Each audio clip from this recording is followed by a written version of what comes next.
John, an experienced drone enthusiast, decided to explore a new area.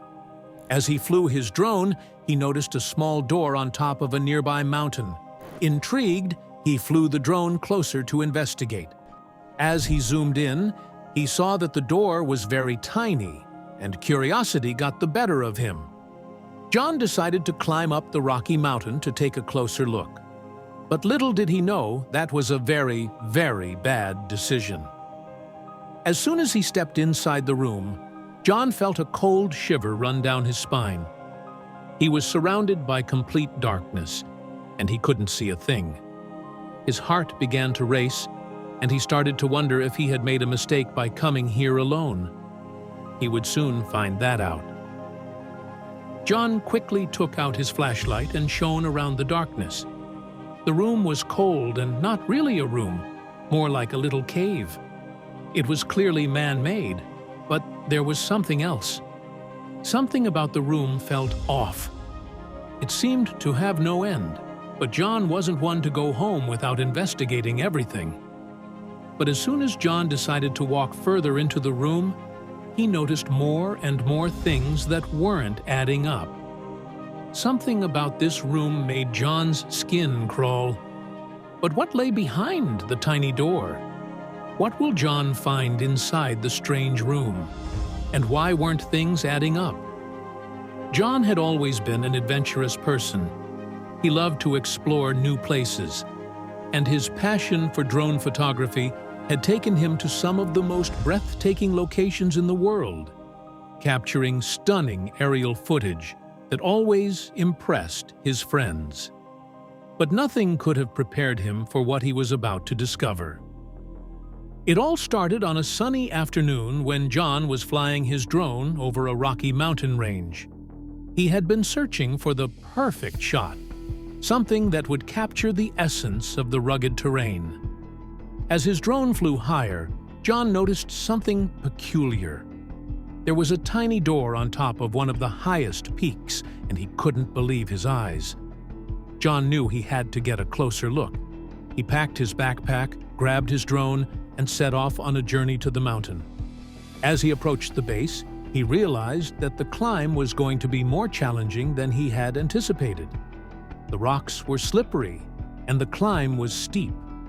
He had to be careful not to lose his footing and fall. The wind picked up. The climb started without any struggle, but as he continued to climb, the wind began to pick up, and John struggled to keep his balance. The higher he climbed, the colder and windier it got. John had to pause for a second to put on his gloves, when suddenly, something happened. Suddenly, an eagle swooped down from the sky, attacking him. John was taken aback by the sudden assault, and he stumbled backward, almost losing his grip on the mountain.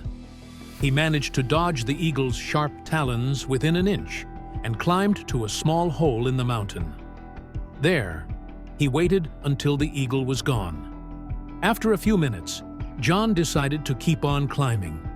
He had to reach the top before the sun started to set.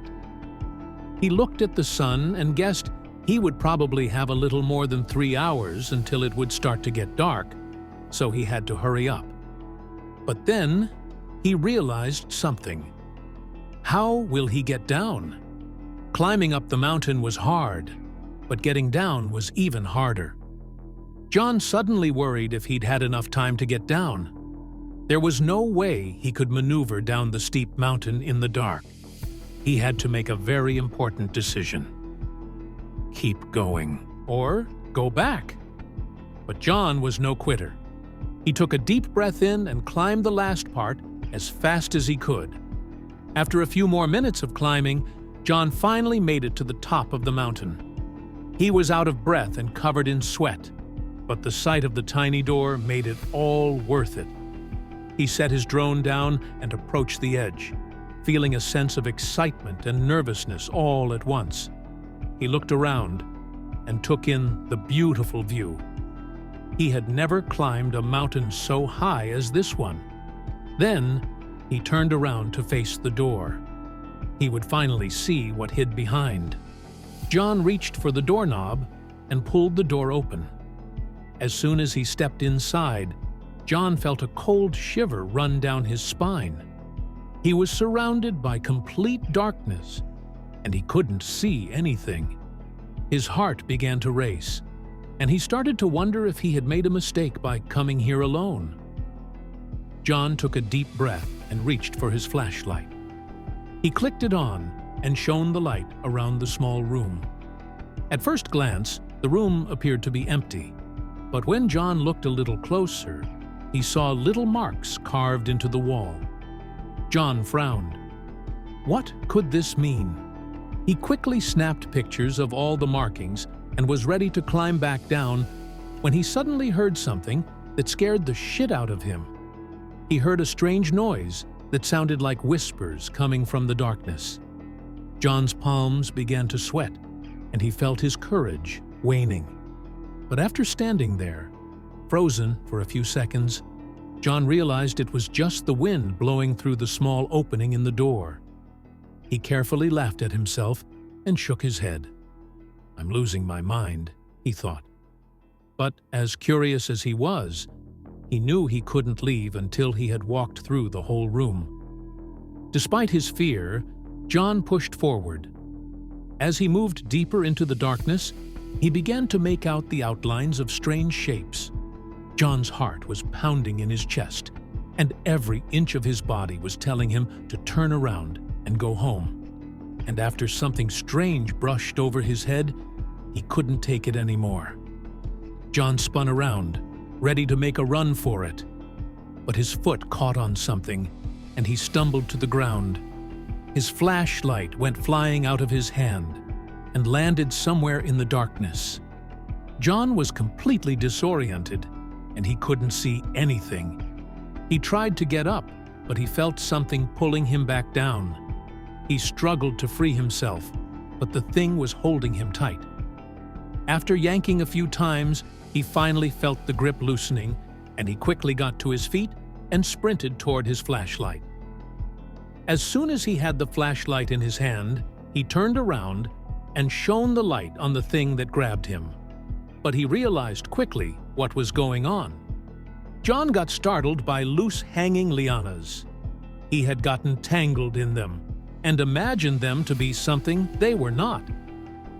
John sighed as he walked over to the door. It was time for him to go.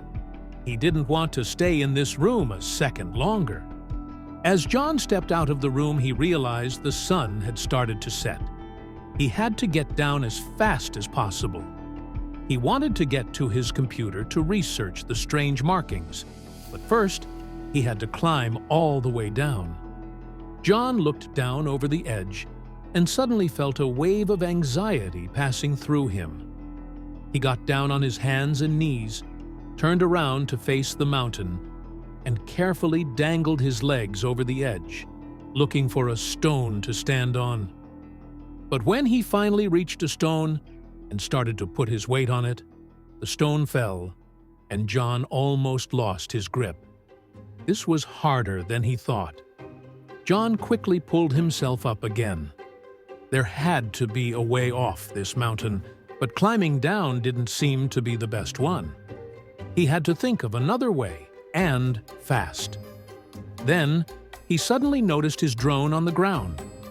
Maybe if he'd tied a note around his drone, he could fly it to his town. And his tactic worked. Not long after, a rescue team arrived, and they brought John safely down the mountain. As soon as John was home, he researched the markings and realized he had discovered something very special. They were ancient artifacts from a civilization long forgotten. John got a reward for finding the room. The end